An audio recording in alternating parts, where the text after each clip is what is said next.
सास का जला हुआ खाना। दीपिका की अभी कुछ दिन पहले ही अभिषेक के साथ शादी हुई थी। दीपिका और अभिषेक के साथ उसके घर में उसकी सास और ससुर जी भी रहा करते थे। जब दीपिका शादी करके अपने घर पहुंची तो उसे पता चला कि उसकी सास को खाना बनाने का बहुत शौक है।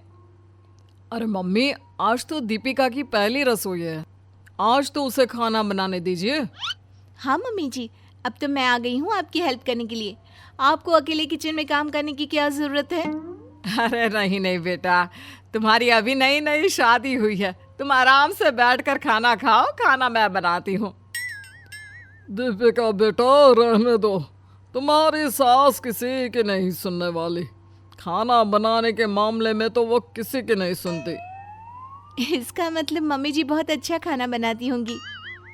दीपिका की बात सुनकर दीपिका के ससुर जी और अभिषेक दोनों एक दूसरे को देखने लग जाते हैं। दोनों के चेहरे की हवाइयाँ उड़ जाती है, लेकिन जैसे तैसे जबरदस्ती मुस्कुराते हुए अभिषेक कहता है, हाँ हाँ दीपिका, मम्मी बहुत अच्छा खाना बनाती है, तुम खाओगे तो मज़ा आ जाएगा। मम्मी जी, तो आप ब्रेकफास्ट में क्या बना रही हैं? तुम्हारे लिए ब्रेड रोल बना रही हूँ, देखना कितना टेस्टी बनाती हूँ मैं खाना। एक बार खाओगी तो रोज रोज मुझे ही बनाने के लिए कहोगी। ठीक है मम्मी जी, आप ही बनाइए। मैं तो बहुत खुश नसीब हूँ जो मुझे इतनी अच्छी सास मिली है, जो मुझे बिठाकर नाश्ता खिला रही है। कुछ देर के बाद दीपिका की सास ब्रेड रोल लेकर डाइनिंग टेबल पर आती है। ये लीजिए गर्मा गर्म कुरकुरे ब्रेड रोल। मम्मी जी, ये कुछ ज़्यादा नहीं सिक गए?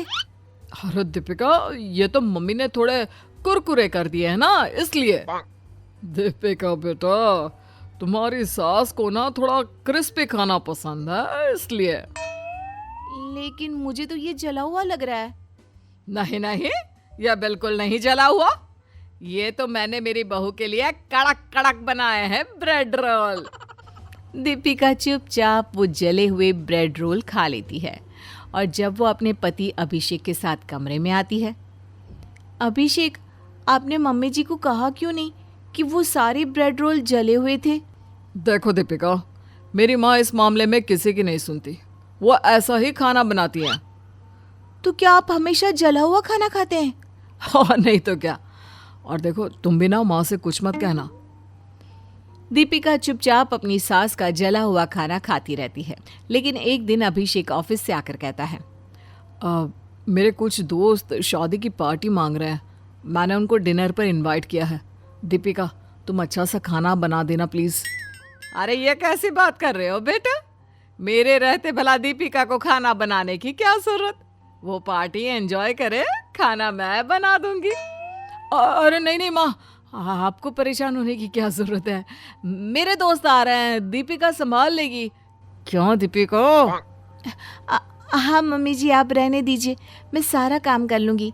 वैसे भी तो सारा खाना रोज़ आप ही तो बनाती हैं। अरे ऐसा कैसे? मेरी बहू पार्टी एंजॉय करेगी, खाना तो मैं ही बनाऊंगी, यह पक्की बात है। माँ, आपकी बात सही है, लेकिन मेरे दोस्त कह रहे थे कि उनको दीपिका के हाथ का ही खाना खाना है।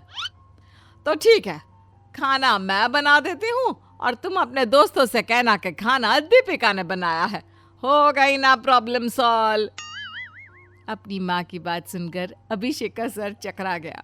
उसको समझ में नहीं आ रहा था कि वो क्या करे, लेकिन अपनी माँ की जिद के आगे उसकी एक ना चली। शाम को अभिषेक के दोस्त पार्टी में आते हैं। अरे बेटा देखो, मेरी बहू ने तुम सबके लिए कितनी तैयारी की है, सुबह से खाना बना रही है रसोई में। लेकिन मम्मी जी, मैंने तो कुछ नहीं किया। देखो मेरी बहू कितनी अच्छी है, सारा खाना खुद बनाया है, लेकिन फिर भी कहेगी नहीं अपने मुंह से। चलो अब तुम लोग पार्टी एंजॉय करो। यार, खाना कुछ ज्यादा नहीं सिक गया है? मुझे तो ये खाना जला हुआ लग रहा है। यार अभिषेक, तेरी बीवी ऐसा ही खाना बनाती है क्या? अरे नहीं नहीं, ऐसे तो कोई बात नहीं है। अभिषेक के दोस्त उस खाने को देखकर खूब हंसते हैं और ठीक से कुछ खाते भी नहीं। दीपिका फंस चुकी थी अब वो किसी से ये भी नहीं कह सकती थी कि वो खाना उसने नहीं, उसकी सास ने बनाया है। कुछ दिनों के बाद दीपिका के ससुर जी ने घर आकर कहा, अरे भाई, शर्मा जी कह रहे थे कि पिछले संडे को वो अपने परिवार के साथ जंगल में पिकनिक मनाने गए थे। बड़ा एंजॉय किया उन लोगों ने। अरे तो क्यों ना इस संडे हम भी चले, अभिषेक को भी साथ ले चलेंगे। हाँ हाँ, क्यों नहीं, हम सब चलते हैं माँ, बहुत मज़ा आएगा। देखो, साथ में आटा और सब्जी भी लेकर चलना, उन लोगों ने वहीं पर खाना बना कर खाया था। लेकिन पापा जी, वहाँ जंगल में खाना कैसे बनाया होगा? अरे वहाँ पर खूब सारी लकड़ियाँ, सब कुछ होता है। बहुत लोग आते हैं, खाना बनाते हैं, खाते हैं और पूरा दिन एंजॉय करते हैं। अरे ठीक है ना, हम घर से आटा और सब्जियां लेकर चलेंगे और मैं तुम सबको अच्छा खाना बनाकर खिलाऊंगी। हे भगवान, पिकनिक पर भी मम्मी जी खाना बनाएंगी तो क्या होगा। और फिर संडे के दिन पूरा परिवार पिकनिक मनाने के लिए जंगल में जाता है। दीपिका और अभिषेक लकड़ियां इकट्ठा करके खाना बनाने का इंतजाम करते हैं। माँ, आज तो खाना दीपिका को बनाने दीजिए। अरे बिल्कुल भी नहीं, आज तो मैं ही बनाऊंगी। और इतना कहकर दीपिका की सास रोटियां बनाकर उसे आग के ऊपर डालकर उनको ढक कर छोड़ देती है। बहुत देर तक इंतजार करने के बाद, अरे देखो, वो रोटियां सिक गई होंगी। मुझे लगता है तुम्हें उन्हें एक बार पलट देना चाहिए। अरे आपको क्या पता खाना कैसे बनता है, रुक जाइए ना थोड़ी देर। लेकिन मम्मी जी, यहाँ हमारे पास खाने को कुछ भी नहीं है। अगर ये भी खराब हो गया तो हम सब भूखे रह जाएंगे। हाँ, दीपिका सही कह रही है माँ, एक बार देख तो लीजिए, रोटियां सिक गई होंगी।